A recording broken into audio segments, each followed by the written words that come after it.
First position of burping क्या है? इसे ओवर द शोल्डर टेक्निक भी कहते हैं। Can be done in either sitting और स्टैंडिंग पोजीशन। एक क्लीन धुला हुआ टॉवल लेना है और उसे फोल्ड करके अपने शोल्डर पर रख लेना है।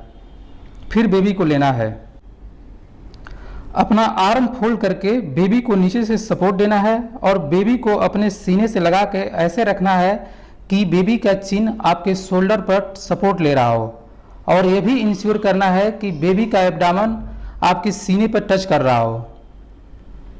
फिर सेकेंड हैंड से बेबी को पैट करना है और बीच बीच में रब करना है, पैट करना है और बीच बीच में रब करना है।